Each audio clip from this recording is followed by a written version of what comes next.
सियासी अदम इस्तेहकाम खत्म नहीं होगा जब तक कि इमरान खान साहब को रिहा नहीं किया जाएगा, और जब तक इमरान खान साहब नहीं चाहेंगे तब तक ये अदम इस्तेहकाम रहेगा। वजह यह है कि मैंडेट इमरान खान के पास है और अवाम इमरान खान को फॉलो कर रही है, उनके पीछे चल रही है। राणा सनाउल्लाह ने कहा कि मुस्लिम लीग नून इंतकाम की सियासत पर यकीन नहीं रखती। आप इमरान खान साहब की सूरत हाल देख लें, ये जो कुछ भी हो रहा है नून लीग की हुकूमत इसमें जिम्मेदार है। तो ये इंतकाम नहीं है तो और क्या है? खवातीन पर जो तशद्दुद किया जा रहा है, जो चादर और चार दीवारी का बार बार तकद्दुस पामाल किया जा रहा है, सबसे ज्यादा पंजाब में होता है ना, या इस्लामाबाद में होता है जहां नून लीग की हुकूमतें हैं। यास्मीन राशिद से किस बात का बदला लिया जा रहा है? एस्टेब्लिशमेंट ने तो आज से कुछ अर्सा पहले हाथ खड़े कर दिए थे। उन्होंने कहा था कि यास्मीन राशिद को और ज्यादा हम दीवार के साथ नहीं लगा सकते, इतनी ज्यादती हमने कर दी है, इससे ज्यादा हम क्या ज्यादती करें एक खातून के साथ। तो एस्टेब्लिशमेंट से आज से चंद महीने पहले, ये मैं अप्रैल की बात आपको बता रहा हूं, कि एस्टेब्लिशमेंट ने हाथ खड़े कर दिए थे, लेकिन नवाज शरीफ साहब ने कहा कि ये खातून अगर बाहर आ गई तो मेरी जलालत हो जाएगी। तो ये इंतकाम अगर नून लीग नहीं ले रही तो और कौन ले रहा है? सहाफियों पर पाबंदियां लग गई हैं, पीका जैसा खौफनाक कानून आप लेकर आ गए हैं, जुल्म और बर्बरियत चल रही है। शहीद अरशद शरीफ वाले मामले में मरियम नवाज ने उनकी लाश का मजाक उड़ाया था, और बदला क्या होता है? राणा सनाउल्लाह साहब, बदतरीन बदला नून लीग ले रही है और नून लीग बदला लेने में यकीन रखती है। अगर यकीन नहीं आता तो नवाज शरीफ का फेवरेट एसएचओ कौन है, जरा ये देखें आप। ये नवाज शरीफ का फेवरेट एसएचओ, जिसकी तस्वीर नवाज शरीफ के साथ है। अब सिर्फ आप इस आदमी के कारनामे चेक कर लें, इस एसएचओ के, तो आपको आइडिया हो जाएगा कि नून लीग और नवाज शरीफ की सोच क्या है, कि उनका फेवरेट एसएचओ क्या कर रहा है। वहां से आपको आइडिया हो जाना चाहिए। एहतशाम अली अब्बासी साहब लिखते हैं अपने ट्वीट में कि इस्लामाबाद पुलिस का अगवा बराए तवान में मुलव्वस नून लीगी सब इंस्पेक्टर अशफाक वड़ाइच थाना गोलड़ा से एसएचओ शहजाद टाउन तैनात कर दिया गया। याद रहे, अशफाक वड़ाइच को इस्लामाबाद हाई कोर्ट के हुक्म के मुताबिक नौकरी से बर्खास्त करने के अहकाम जारी किए गए थे। इन पर इल्जाम था कि उन्होंने गौरी टाउन से एक शहरी को अगवा किया, 9 माह इसे हब्से बेजा में सीआईए सेल में रखा, 10 लाख रुपए तावान मांगा और मामला 5 लाख में तय पाने के बाद दीदा दलेरी से थाना सेक्रेटेरिएट में रकम वसूल करके वालिद के हवाले किया, जिसकी सीसीटीवी फुटेज हाई कोर्ट में मोहसिन अख्तर कियानी साहब की अदालत में पेश की गई, जिस पे इनके खिलाफ अदालत ने एक्शन लिया। बस यही नहीं, अशफाक वड़ाइच के कारनामों की एक तवील फहरिस्त है। एक मरतबा डिस्ट्रिक्ट कोर्ट ने एक मुकदमे में पाकिस्तान तहरीक इंसाफ के वर्कर्स को डिस्चार्ज किया, मगर अशफाक वड़ाइच ने अदालती अहकामात को पसे पुश्त डालकर जुडिशल कम्प्लेक्स के बाहर इन्हें फिर से गिरफ्तार कर लिया और कवरेज करने वाले सहाफियों को भी धमकियां लगाई, पीछे हट जाओ नहीं तो तुम्हें एहतजाज केस में गिरफ्तार करवा दूंगा। इसके अलावा एयर कोमोडोर सज्जाद हैदर और उनकी बेगम से भी इसी अशफाक वड़ाइच ने खुल्लम खुल्ला बदतमीजी और गालम गलोच की थी और गिरफ्तारी की धमकियां भी देता रहा।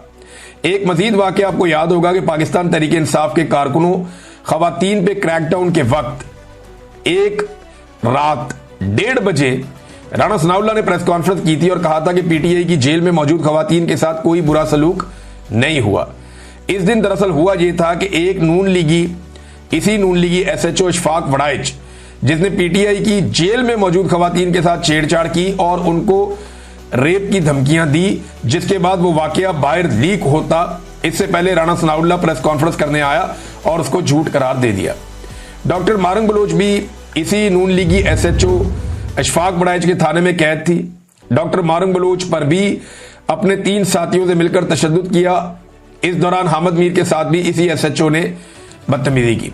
शेख रशीद के मामला भी इसी एसएचओ ने किए और शेख रशीद ने अदालत में इनके खिलाफ दरखास्त भी दी और उन्होंने कहा तुम्हें सबक सिखाने में आया हूं। शेख रशीद को रेड के दौरान पुलिस अमला 3 आईफोन, 3.25 लाख की रकम, 6 घड़ियां और मुलाजमीन के फोन भी छीन कर ले गए। इमरान खान साहब की अदालतों में पेशी के दौरान 7 आए वर्कर्स के बाहर पार्किंग में खड़े मोटरसाइकिल की तोड़फोड़ की वीडियो भी अशफाक वड़ाइच की ही वायरल हुई थी और पतंगबाजी के हवाले से इसी ने एक मजायका खेद ऐलान भी किया था मस्जिद से, जिसमें इसने कहा था जिसका बच्चा पतंगबाजी करता हुआ पकड़ा गया उसके बाप पर पर्चा दूंगा, सड़क के दरमियान खड़े करके जूते मारूंगा और उसका घर भी तोड़ दूंगा। बड़े कारनामे जनाब, ये अगर बदला नहीं है तो और क्या है। और ये मियां नवाज शरीफ साहब का फेवरेट एसएचओ है, फोटो भी मियां साहब के साथ है। दोनों के चेहरों की जो खुशी है ना, वो देखने के लायक है। अब ये तो था नवाज शरीफ साहब का SHO। नाज़रीन एक चीज आपके सामने और रखता हूं, SIFC, इसको लोग कहते थे सफेद हाथी है, इसको लोग कहते थे लंगड़ा घोड़ा है। इसके बारे में लोग कहते हैं कि ये बना तो लिया पाकिस्तान के फील्ड मार्शल आसिम मुनीर साहब ने, और बड़ी ख्वाहिश के साथ बनाया था और पूरी कोशिश की इसको कामयाब किया जाए, लेकिन इसने नाकामी के वर्ल्ड रिकॉर्ड कायम कर दिए हैं SIFC ने। यानी जिस चीज को हाथ लगाते हैं, यानी हीरे और सोने को हाथ लगाता है तो मट्टी कर देते हैं।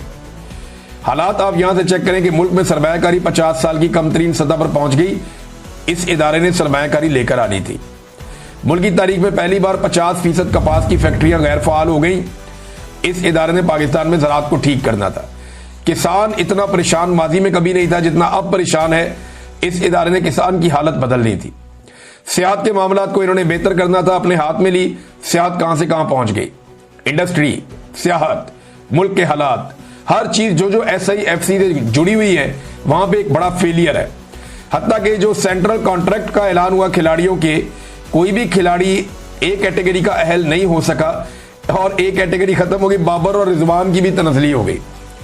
अब नाज़रीन, मैंने आज से कुछ अर्सा पहले क्रिकेट का बाइकआउट कर दिया था मोहसिन नकवी की वजह से कि एक इंतहाई नॉन प्रोफेशनल आदमी, उसकी ख्वाहिश के तौर पे उसको पाकिस्तान की मिलिट्री एस्टेब्लिशमेंट ने बिठाया हुआ है PCB के चेयरमैन के तौर पे। हालांकि उसे कख नहीं पता PCB का, पाकिस्तान क्रिकेट बोर्ड की उसको अलिफ बे भी नहीं पता, ना उसने कभी जिंदगी में क्रिकेट खेली है, ना उसको क्रिकेट की समझ है। कहां एक प्रोफेशनल प्लेयर था यहां पे, और कहां पे एक ऐसा आदमी जो नाबल्द है बिल्कुल इस खेल से। वो गवर्नर है, वो नाच नाच के उसने रिकॉर्ड तोड़ दिए सारे। ऐसा नाचने वाला गवर्नर हमने अपनी जिंदगी में नहीं देखा था। लेकिन फैसल वाडा ने कहा कि उसके नट बोल्ट कसे गए हैं, उसका कोई सॉफ्टवेयर भी अपडेट किया गया, पता नहीं क्या किया क्या नहीं किया उसके साथ। लेकिन ये लेकर आने वाले भी एस्टेब्लिशमेंट वाले ही हैं, और एस्टेब्लिशमेंट ने एक से बढ़ के एक तोहफा जो है वो पाकिस्तान पे मुसल्लत किया हुआ है। पाकिस्तान भर में नाज़रीन इंटरनेट सर्विस मुअत्तल हो गई थी, और उसका कोई रीज़न जो है वो अभी तक सामने नहीं आया। सामने आएगा, मैं आपके साथ शेयर ज़रूर करूँगा। पाकिस्तान टेलीकम्युनिकेशन कंपनी लिमिटेड की इंटरनेट सर्विस मुल्क भर में बंद होने की इतलात मौसूल हुई, और ये तकरीबन शाम 4:30 बजे ये वाक़या हुआ कल। और इसमें जोंग के और जैज़ के इंटरनेट बंद थे। जैज़ ने वैसे भी पाकिस्तानियों से अरबों रुपए जायद वसूल कर लिए हैं, इनकी भी अपनी एक अलग स्टोरी है। पाकिस्तान में आवे का आवे बिगड़ा हुआ है ना, जिसके सिस्टम में अच्छे ताल्लुकात हैं वो आवाम से अरबों रुपया निचोड़ दे और फिर बिल बांट के खा लें। तो जैज़ के बारे में ये इतला आई थी कि उन्होंने मुख्तलिफ खबरों के मुताबिक कोई 6 अरब रुपए से ज्यादा पाकिस्तानियों से बटोर लिए हैं इजाफी, और ये गैर कानूनी तौर पर लिए हैं। बहरहाल अभी इंटरनेट के हवाले से कुछ बहाली हुई है पाकिस्तान में, जब मैं ये वीलॉग रिकॉर्ड कर रहा हूँ। बाकी तफसीलात आपके सामने बाद में रखूंगा। अब तक के लिए इतनी, अपना ख्याल रखिएगा, अपने इस चैनल का भी। अल्लाह हाफिज़।